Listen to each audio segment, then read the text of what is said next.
السلام عليكم ورحمة الله تعالى وبركاته. إليكم اليوم موضوع حلقة الندوة الصحفية لمدرب المنتخب الوطني المغربي لأقل من 17 سنة والاستفزاز بمحاولة طرده من طرف الصحافة الجزائرية. كل هذا تتابعونه على القناة، فلا تنسوا الإعجاب والاشتراك وتفعيل الجرس حتى يصلكم كل جديد.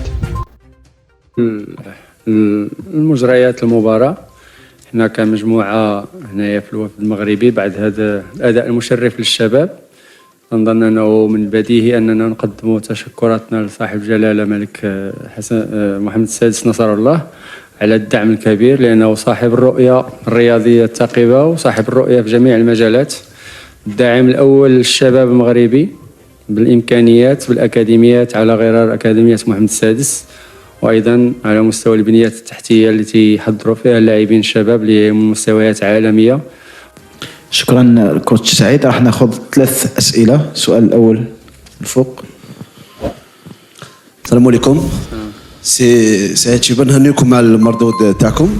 يعني طيلة تواجدكم هنا بالجزائر، يعني كان بشهادتك انت كنتوا يعني انكم حظيتوا باستقبال جيد، لكن قبل اشهر من الان كانت الاتحاديه الجامعه المغربيه رفضت تنقل ارضيه الميدان. كاين مباراه دواء جماعه، ماشي وقت التصوير. اذا خرجونا في ارضيه الميدان كاين ماتش دواء.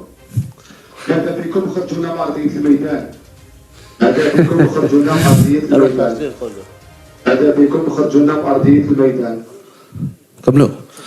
قبل هذا يعني شفنا الفريق المحلي المغربي كان حرم من المشاركه في الشان. اليوم بمشاركتكم اليوم ويعني ما لقيتوا حتى مشكل، تشوف بلي انه سقط من الجامعه المغربيه خلال الشان اللي كانت اثرت ربما على النظره تاع الجامعه حول مشاركتها والعلاقه مع الجيران.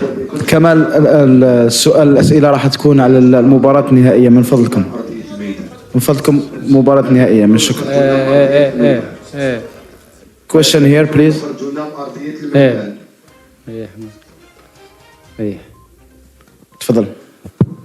Question here please. من فضلك كمال، الأسئلة عن النهائي. تفضل. كان مهم أننا نلعبوا يعني الماكسيموم ديال المباريات، لعبنا كل المباريات، وصلنا ارضيه الميدان كاين ماتش غدوه. هذا بكم خرجونا في ارضيه الميدان كاين ماتش غدوه.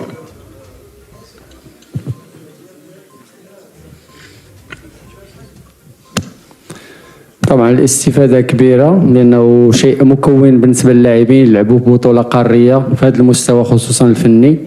والمنتخبات شفتوا اللي وصلت للمربع منتخبات من قيمة كبيرة، الفوز عليها تيطلب يعني تحضير جيد، مستويات جيدة. وتنظن أنه أحسن تحضير لكأس العالم هو أنهم يلعبوا هذا النوع من المباريات، أنهم يتعلموا أيضا من الخسارة، لأنها جزء من اللعبة وجزء من تكوينهم، جزء من تكوين الشخصية ديال هاد اللاعبين الصغار. نتمنوا أنه يعني من بعد فترة ديال الراحة نقوموا بعمل تقييمي للمشاركة ونستخلصوا ربما العبر باش ربما نصوبوا او يعني نصوبوا اي اعوجاج كان في عمليه التحضير، في عمليه التعاون مع المباريات، ونمشيو لكاس العالم مسلحين اكثر من اللي جينا هنايا، ونكونوا ربما ان شاء الله ممثل يعني في المستوى القاره الافريقيه، بما اننا حضرنا بشرف تمثيل القاره الافريقيه، وهذا شرف كبير يعني. Last question here.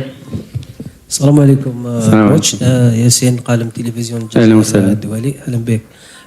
ربما شفنا المنتخب المغربي يعني سيطر طيله الشوط الاول وحتى في الشوط الثاني، حتى انه شفنا اللاعبين خلاص كانهم شافوا نفسهم توجوا بالهزيمه، خاصه انه المنتخب خلاص شاف روحه توج بالبطولة. شكرا. طبعا يعني النتيجة قاسية على اللاعبين خصوصا في هذا السن، لما تيكونوا في هذا السيناريو يعني متقدمين.